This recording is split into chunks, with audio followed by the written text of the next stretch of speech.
The first thing that we have to do when laying out the eyeball is create the eyeball itself, not just the orbicularis oculi, the eye muscle, but we need an eyeball first. And that always brings up a really important question. How big is an eyeball? And I've studied this a lot. I remember being very frustrated in the very beginning because it was really hard to find any kind of diagrams that told you, is the eye so large that it just can't pop out of that orbit?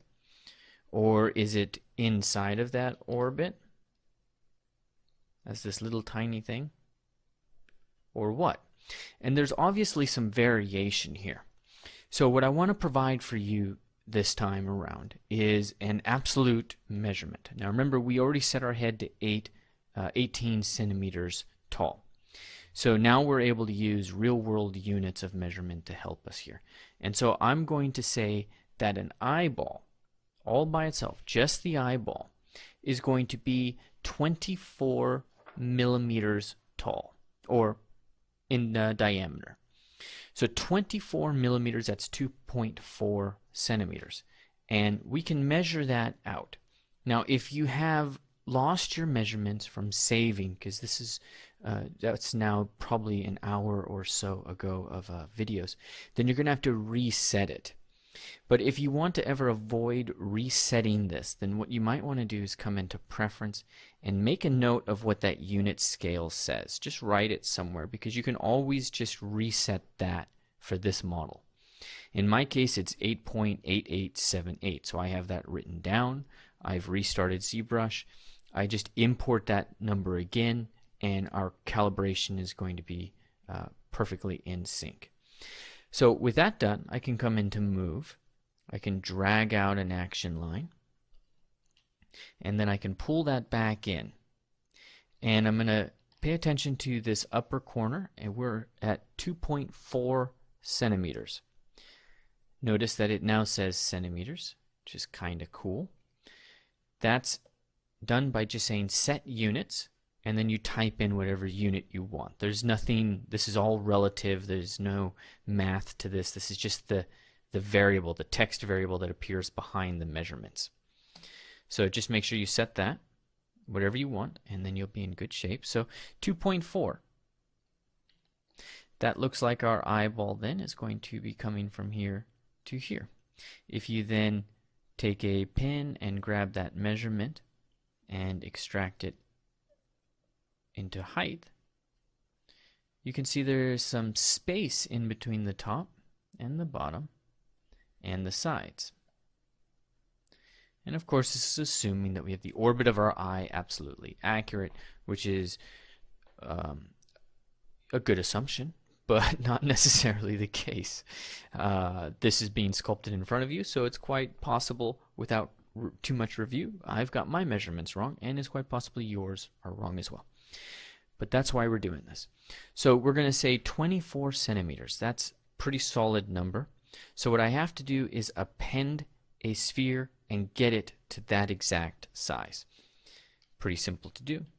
Lightbox, tool, load a sphere, append it,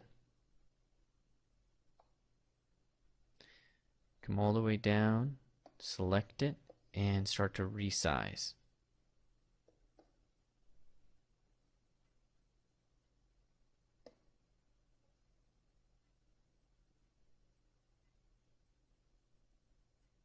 I'm eyeballing that, so to speak.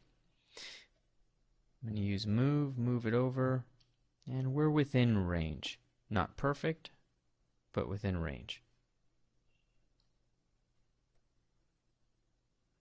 So that looks like that's 2.8. I'm going to scale that down.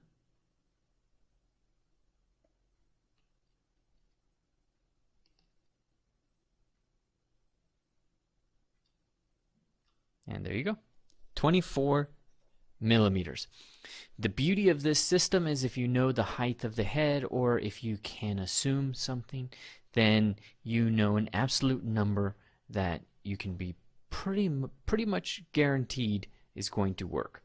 So with that said, we now need to mirror this, which means we also need to make sure we're in the right position. Make sure that these are correctly aligned with each other. So the first step, of course, is just to mirror this over. Subtool Master, Mirror, merge into one across the X. Okay. So something's not quite right. That was it. Our perspective was off. We've also got them way back. So let's move them forward. And how far forward? There's definitely some debate, and there's definitely some difference depending on ethnicity. But one of the rules of thumb that I find quite useful is you put the eyeball itself behind a line that connects your brow and the zygomatic bone.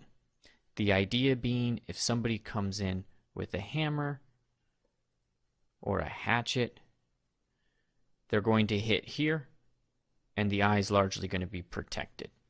Somebody comes in with a 2x4 and hits you, it's largely going to be protected. Not daily occurrences, but evolution's, got our back. So we're going to keep it behind there, but here's the important point. The cornea breaks that. Who needs a cornea? It's flexible. It'll push back. Evolution had thought that one through as well.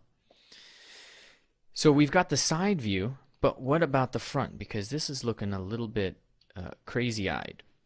So we want to move these out to be kind of equidistant from each other. And you're assuming that an extra eyeball could fit in between them. So we'll measure the distance between them, which we now know would be 24. Or you can measure with your pin. Voila.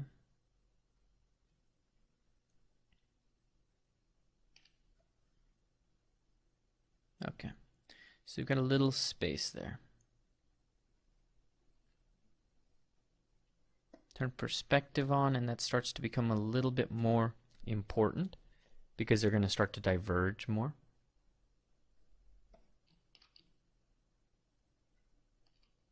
And also make sure that they are upwards.